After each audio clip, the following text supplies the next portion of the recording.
একটা কথা বারবার বলা হয়, যেটা একটু আগে শুনছিলাম শামসুজ্জামান দুদুর কাছ থেকে, যে বিএনপি জামাতের মধ্যে যে মৌলিক পার্থক্যটা, কিন্তু অনেকে বলেন, জামাতের পক্ষ থেকে তো বলা হয়, অনেকে আবার এরকমভাবে বলেন যে আওয়ামী লীগ আসলে যে বয়ান তৈরি করেছিল জামাতকে প্রতিহত করতে, বিএনপির বয়ানটা অনেকটা একই রকম।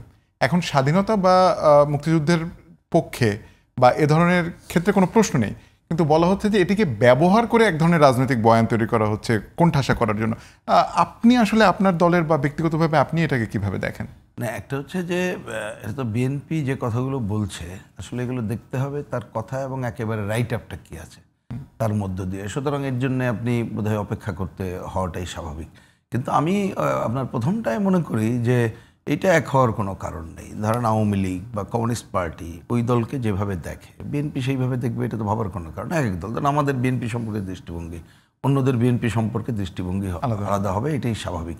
তবে আমি রিসেন্টলি এই কথাটুকু বলতে পারি, অন্ততপক্ষে পত্রপত্রিকার মধ্য দিয়ে যতটুকু দেখলাম, এটা যদি যথাযথ হয় বা ঠিক থেকে আগায়, তাহলে এই স্বাধীনতা বিরোধী সংগঠনটি কতকগুলো বিষয় যে ঔদ্ধত্যমূলক আচরণ করে আমাদের এই গণ অভ্যুত্থানের পরে যে গণতন্ত্রের পথে আমি হাঁটার কথাটাই বলি, কারণ এটা তো 2-4 দিনে এটা শেষ হয়ে যাবে না, বা একেবারে একটা নির্বাচনের সব হয়ে যাবে আশা করছি না, কিন্তু গণতন্ত্র হাঁটার যে কাজটা করতে চাই, তাদের কতকগুলো কর্মকাণ্ড আসলেই বাধাগ্রস্ত করছে, মুক্তিযুদ্ধ বিরোধী অবস্থানকে সাপোর্ট করছে। তা সেই ক্ষেত্রে অন্ততপক্ষে বিএনপি যতটুকু দেখছি দৃঢ় অবস্থান, সেইটাকে আমি অন্যদের সাথে মিলাতে চাই না। কারণ একটা ছোট্ট খালি তথ্য দিয়ে কথা শেষ করি, দেখবেন এর আগে কর্তৃত্ববাদী সরকার ক্ষমতায় থাকার সময় তারা, আমি যে কথাটা অনেকদিন বারবারই বলেছি, 28 অক্টোবর 2023 যদি ভুল না করি, বিএনপির যে বড় সমাবেশটা এখানে করলো, যেখানে হত্যাকাণ্ড হলো, কিন্তু ঠিক একই দিনেই দেখবেন একটা স্মুথলি পার হয়ে একটা সময় চলে গেল। সুতরাং অনেক সময় কারোর কথাবার্তা থাকে উপরই এক, তলাটা আর এক রকমের, সেই জায়গাটা একই রকম হবে বলে আমার মোটেই আকাঙ্ক্ষা। প্রিন্স, একটা বিষয় রাজনীতিতে, যেহেতু আজকে আমরা রাজনীতি আগামী বাংলাদেশের কথা বলছি, অদৃশ্য শক্তি, বিদেশি শক্তি, এটি খুব চর্চিত একটি বিষয়, এবং এখনও দেখি যে এই চর্চাটা অনেক বেশি চলছে। বিশেষ করে অনেক সময় বলে সবগুলো দলই, এবং আপনি যদি গত এক সপ্তাহে বিভিন্ন রাজনৈতিক দলের মন্তব্য দেখেন, গতকালই সম্ভবত বিএনপির পক্ষ থেকে একজন শীর্ষ নেতা প্রেস ক্লাবের একটা অনুষ্ঠানে বলেছেন যে ফেব্রুয়ারির মধ্যে নির্বাচন না হলে একটি প্রতিবেশী দেশের খপ্পরে বাংলাদেশ পড়বে। আবার কেউ কেউ বলছেন যে অমুক দেশের খপ্পরে পড়ে সরকার এটা করছে।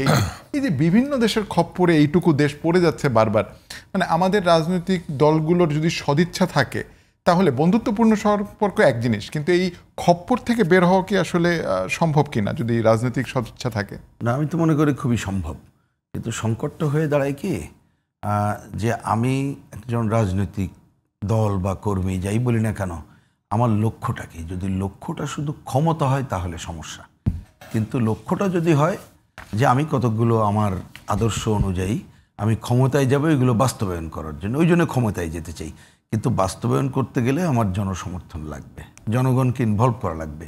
এই জন্য আমি ক্ষমতায় যাব জনগণের উপর ভরসা করে।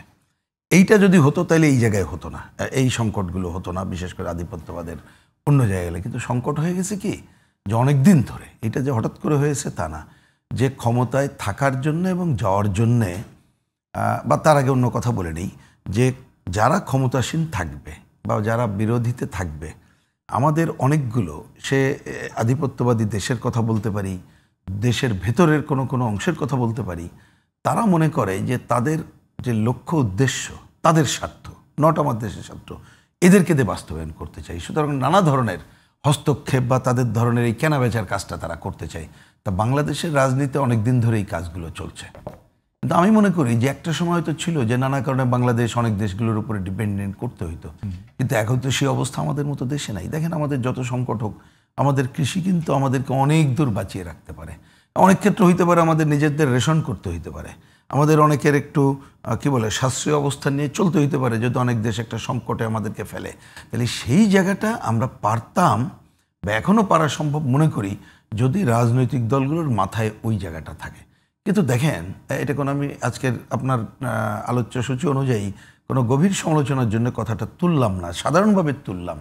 ধরুন, রাজনীতিতে অনেক দল তো অনেক দিন ধরে আছে না, আমি আমাদের দলের কথা বাদই দিলাম, অনেক দল আছে, অনেক দিন ধরে কাজ করছে। কিন্তু আপনি যদি মনে করেন যে গতকালই একটা দল করে বা কিছু একটা করে ক্ষমতা ছাড়া আপনার মাথায় কিছু নেই, তখন যখন দেখলেন আপনি আগাইতে গেলে নিজেদের দল ঠিকমতো দাঁড় করাইতে পারি না, আবার যখন অন্য দলের কাছে যাই, দল কেন আপনাকে সমর্থন দেবে? তার জনসমর্থন তো চাইতে হবে, বা লাগবে, নেতা লাগবে, হয় না। তখন আপনাকে কেউ যদি প্রভোগ করে, আরে আসো তুমি, আমি দেখছি, তখন এই সব জায়গায় চলে যায়। কারণ মাথায় যদি ক্ষমতাটা থাকে, আমার বিবেচনায় যে ক্ষমতাটাই প্রধান, এইটা থেকে যদি আমরা বেরিয়ে আসতে পারি, দেশের স্বার্থ প্রধান, এইটাকে যদি আমরা নির্ভর করতে পারি এবং জনগণ নির্ভর করতে পারি, তাহলে অনেকে এসে আপনার উপর হস্তক্ষেপ করতে চাইলেও এই জায়গাটা থাকবে না।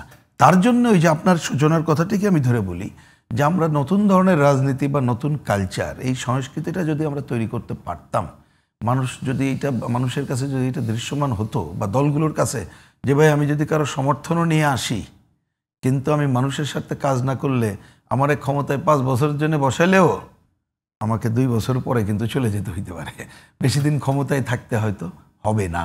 তা সেই ধরনের জায়গা থেকে বেরোয় আসার, আমি বললাম যে একবার কিন্তু এক একটা সুযোগ হারাই।